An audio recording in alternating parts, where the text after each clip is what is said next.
My boyfriend of 2 years took me to a fancy restaurant with his friends, publicly called me ugly, and then dumped me, leaving me with a $347 bill. As he walked away, he sneered that a girl like me should be grateful he ever dated me. He thought he had destroyed me.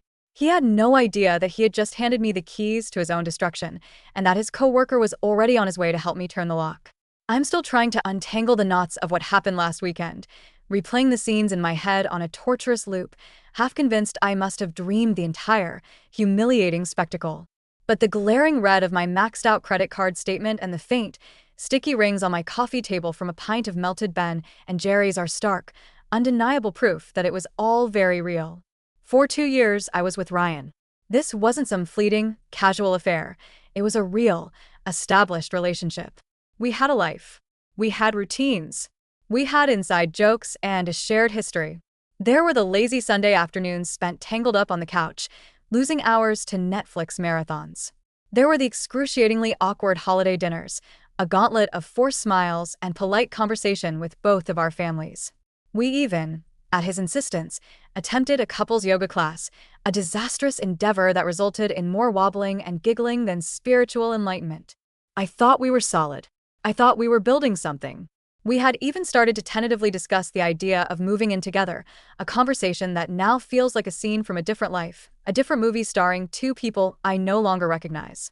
Of course, it wasn't perfect. What relationship ever is? Ryan had his quirks, his little habits that would grate on my nerves.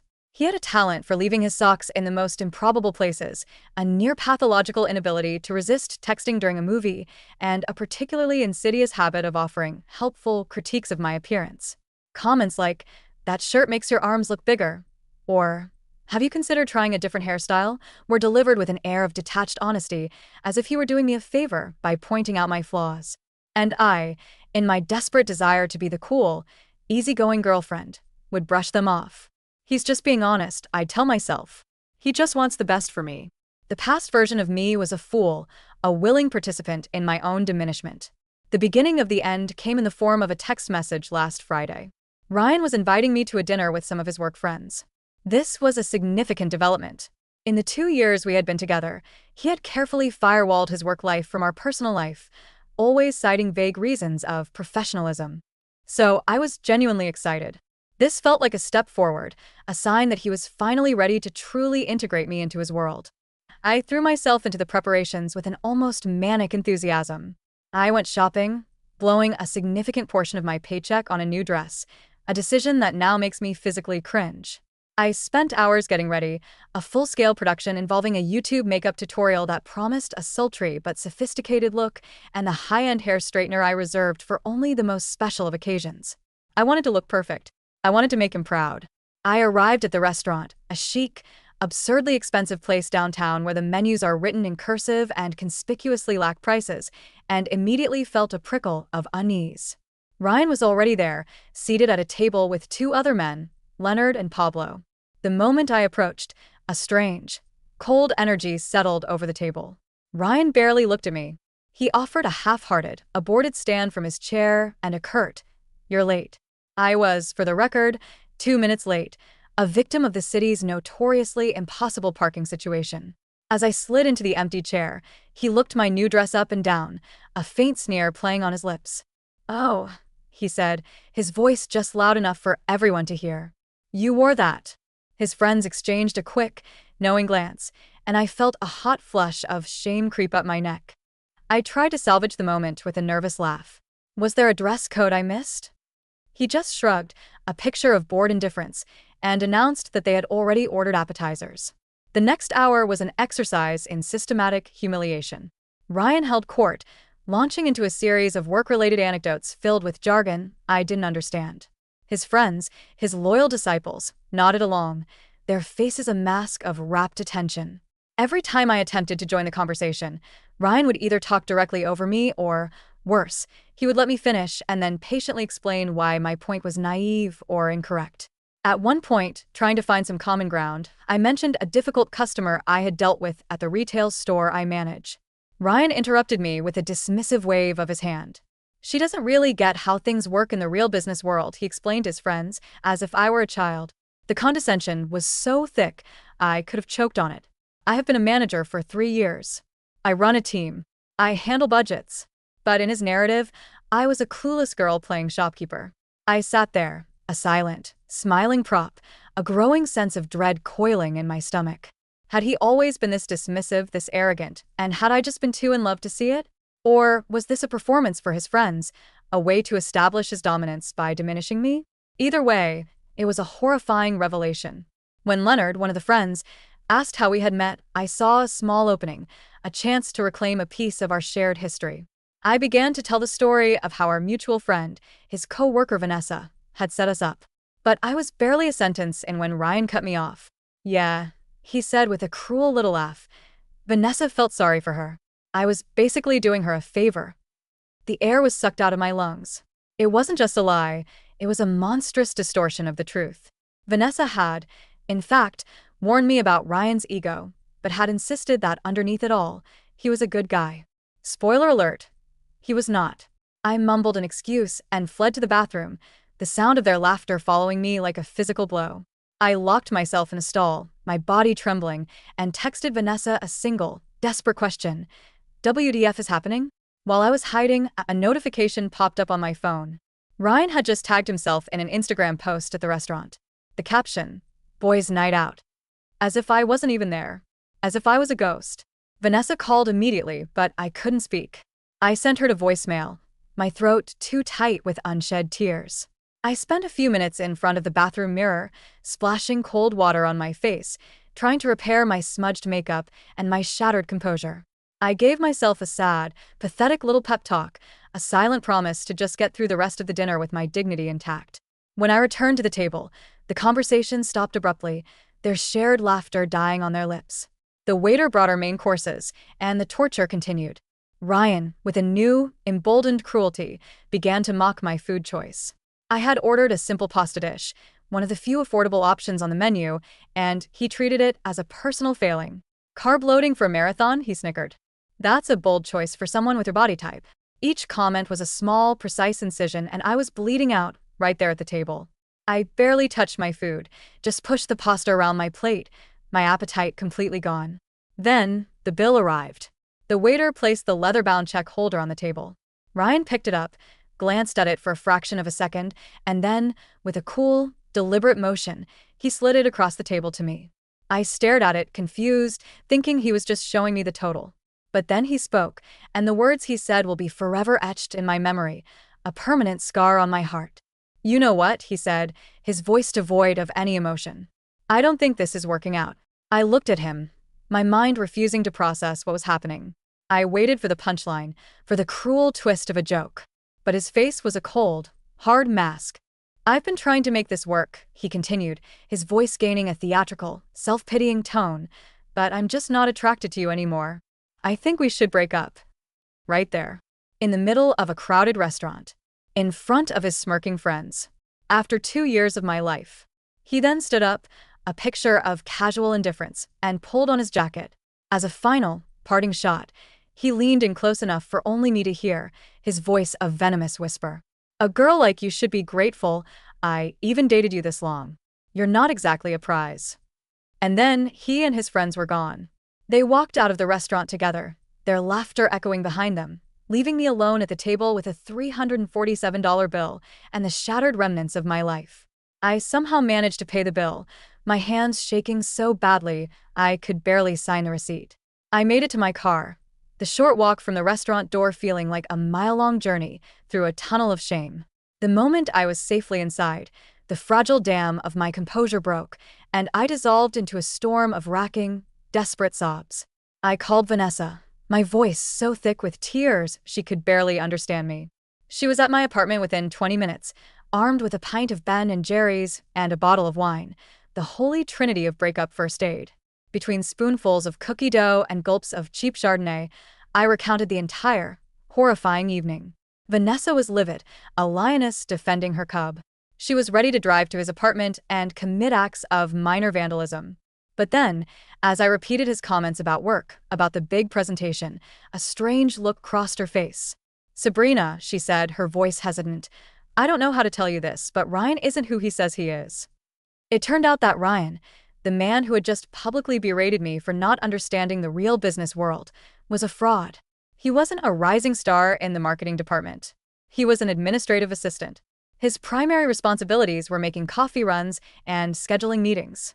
The business trips were fabrications. The big projects were fantasies. The man who had built his entire identity on a foundation of professional superiority was, in reality, a glorified intern. The revelation was a second, more profound, wave of humiliation. I had been dating a character, a fictional creation, for 2 years. What else was a lie? After Vanessa left, I fell down a rabbit hole of digital archaeology, scrolling back through 2 years of text messages, of photos, of shared memories, now seeing them all through a new, cynical lens. The inconsistencies were glaring, a breadcrumb trail of lies I had been too blind to see. And then, at 3 a.m, a text from an unknown number lit up my phone. "Hey, it's Cody from Ryan's office. Vanessa gave me your number. There's some stuff you should know." The rabbit hole, it turned out, went much, much deeper. The days following the restaurant apocalypse were a blur of grief and grocery delivery bags. I existed in a sad burrito of my own making, swaddled in my comforter, alternating between fits of rage and bouts of soul-crushing sadness. The apartment became a monument to my heartbreak, a landscape of dirty dishes, overflowing laundry baskets, and the ghosts of a future that had been a lie. My phone was a minefield. I was avoiding social media, certain that Ryan would be posting some smug, self-aggrandizing nonsense. But on Wednesday, morbid curiosity won out. And there it was. A gym selfie, his face a mask of faux profundity, the caption a masterclass in narcissistic drivel. Level up. Know your worth. The urge to throw my phone into the nearest body of water was almost overwhelming. Vanessa, my guardian angel in this personal hellscape, continued her mission of mercy, arriving that evening with takeout and a fresh dose of reality. She showed me her text exchange with Cody, Ryan's coworker and our new, unlikely ally. The tea was piping hot. Ryan had been telling everyone at work a completely fabricated version of our breakup, painting himself as the long-suffering boyfriend who had finally found the courage to leave his clingy, marriage-obsessed girlfriend. I was not, for the record, the one with the Pinterest board titled Future Home Ideas. That was all him. Then came the real bombshell. Ryan wasn't just a liar. He was a workplace pariah. He was on probation for repeatedly taking credit for other people's work and was on the verge of being fired. His entire professional life was a house of cards, and the slightest breeze was about to bring it all tumbling down. It was in the midst of processing this new layer of deceit that my phone rang. It was Tina, Ryan's mother. My first instinct was to ignore it, to retreat from the awkwardness. But Tina had always been genuinely kind to me, a small island of warmth in the otherwise chilly ocean of his family. She sounded worried. She had heard from Ryan that we had had a little fight, but that everything was fine. A little fight. I was beginning to see that a tenuous relationship with the truth was a family trait. I tried to be diplomatic, to keep her out of the messy details. But then she mentioned Ryan's upcoming birthday dinner on Saturday. The whole family, she said, was so looking forward to seeing me there. And, she added, they were all so excited to hear our big news. My blood ran cold. He hadn't just lied about us being okay. He had doubled down, inventing a future for us that he had personally demolished just days before. After I hung up, I stared at Vanessa, my mind reeling. Is he delusional? I whispered. Or is he just a sociopath? And that's when the seed of a plan began to form. A beautiful, terrible, and perfectly just plan. I was not going to be the bigger person. I was not going to quietly disappear. I was going to attend that dinner.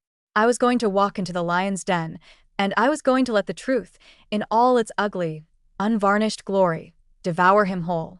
The next day, I met Cody for coffee.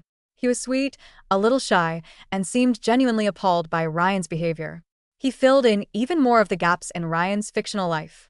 The team Ryan supposedly led consisted of himself and 2 unpaid interns. The business expenses he was so proud of were, in fact, meticulously scrutinized by their boss. While we were talking, Cody got a text from that very boss, asking him to come in on Saturday evening to work on an emergency project. And just like that, the final piece of my plan clicked into place. My phone buzzed. It was Ryan. We need to talk about what happened. I might have overreacted. I showed the text to Cody. He almost did a spit take. The day of the dinner, I got ready with a calm, focused energy of a soldier preparing for battle. I chose a simple black dress, a dress Ryan had once told me made me look average. The irony was delicious. I arrived at his parents' house fashionably late, a small act of rebellion that I knew would annoy him. The house was warm and filled with the comforting smell of his mother's cooking. For a fleeting moment, I felt a pang of sadness. I had genuinely loved this family. I walked into the living room. He froze when he saw me, a deer caught in the headlights of his own impending doom. The look of pure, unadulterated panic that flashed across his face was worth every tear I had shed. The dinner was a masterclass in controlled chaos. Every time Ryan tried to steer the conversation towards his own fabricated successes, I would gently, innocently, ask a question that would send him scrambling. His mother, bless her, kept talking about our big news. His grandmother, a woman with no time for nonsense, asked point-blank if we were finally moving in together. Then the doorbell rang. It was Cody, our Trojan horse, dressed in a crisp, professional shirt and holding a folder of urgent work documents. He was invited to stay for cake. And then the questions began in earnest. Ralph, Ryan's father, asked Cody about a big account Ryan had supposedly landed. Cody, with a masterful performance of reluctant honesty, clarified that it was, in fact, their boss's account. Kayla, Ryan's sharp-witted sister, asked Cody to clarify Ryan's official job title. The silence that followed was deafening. Cody, after a long, pregnant pause, announced to the entire family that Ryan was an administrative assistant. The dam broke. The family, armed with this new, devastating piece of information, began to dismantle Ryan's entire web of lies. And then it was my turn. I told them everything. The restaurant, the insults, the public dumping, the $347 bill. Ryan, his back against the wall, finally snapped. He exploded in a tantrum of epic, man-child proportions. He accused me of orchestrating his downfall, of turning his family against him. He pointed a trembling finger at me and screamed that a girl like me should be grateful he had ever looked my way. And then he stormed out, slamming the door behind him. The aftermath was strangely peaceful. The family, in a state of collective shock and shame, insisted I stay for cake. We sat around the dining table, a bizarre little tribe of the betrayed, and we ate birthday cake in honor of a man who was, at that very moment, probably having a meltdown in his car. The morning after the dinner party from hell, I woke up to a phone that had exploded overnight. 13 missed calls. A barrage of frantic texts. My first heart-stopping thought was that something terrible had happened. And in a way, it had. Just not to me. I called Tina, Ryan's mom, first. She sounded like she hadn't slept in a week. It turned out that after Ryan had stormed out of his own birthday party, he had embarked on a one-man mission of self-destruction. He had shown up at an ex-girlfriend's apartment at 2 a.m, drunk and belligerent, ranting about how his life was over. He had sent a series of unhinged, threatening texts to Cody, and he had posted a long, rambling, semi-coherent tirade on Facebook about being surrounded by snakes and traitors. But the most chilling part was a message he had sent his friend Pablo, one of the smirking accomplices from the restaurant. He had sent Pablo my home address with a simple, ominous message: "She's going to pay for this." Pablo, to his credit, had immediately forwarded the message to Tina. I should have been terrified. But honestly, I just felt a profound, bone-deep exhaustion. Tina and Kayla, Ryan's sister, insisted on coming over to make sure I was okay. As we sat in my messy apartment, sipping coffee, they filled me in on a lifetime of Ryan's lies, a pattern of fabricating a more successful, more popular version of himself that went all the way back to his childhood. In the middle of our conversation, my doorbell rang. It was Cody. He had been on the receiving end of Ryan's digital wrath all morning and had come to warn me in person. And so, the four of us, me, his mother, his sister, and his coworker, sat in my living room, a bizarre impromptu support group, united by the common goal of managing the fallout from one man's spectacular implosion. The drama culminated in a final, pathetic showdown at my apartment building. Ryan showed up, demanding to be let in, causing a scene in the lobby. The building manager, a hero in a polo shirt, refused and threatened to call the police. Ryan then resorted to pounding on my door, his slurred shouts echoing through the hallway. I didn't engage. I just called security.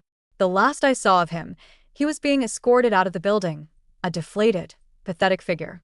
The weeks that followed were a slow, messy process of untangling my life from his. He was predictably fired from his job. He moved back in with his parents, a 28-year-old man forced to retreat to his childhood bedroom.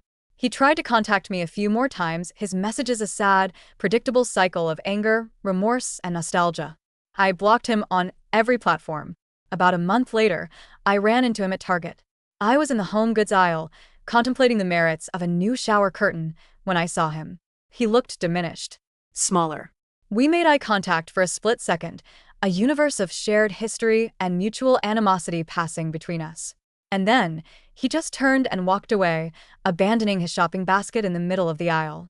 That was 3 months ago. According to Kayla, who I still get coffee with sometimes, Ryan eventually moved to another state to live with an uncle. His social media has gone dark. His parents, in a last-ditch effort at tough love, have cut him off financially until he agrees to get professional help. As for me, I'm good. I'm more than good. My apartment finally feels like my own. And in the strangest twist of all, Cody and I have become friends. We're not dating, much to Vanessa's disappointment, but we have a comfortable, easy camaraderie, a shared bond forged in the fires of Ryan's dumpster fire of a life. Looking back, I'm not even angry anymore. I'm just grateful. Grateful that I saw the real him before we took the next step, before our lives became even more entangled. That humiliating, excruciatingly painful night at the restaurant was not the end of my story. It was the beginning.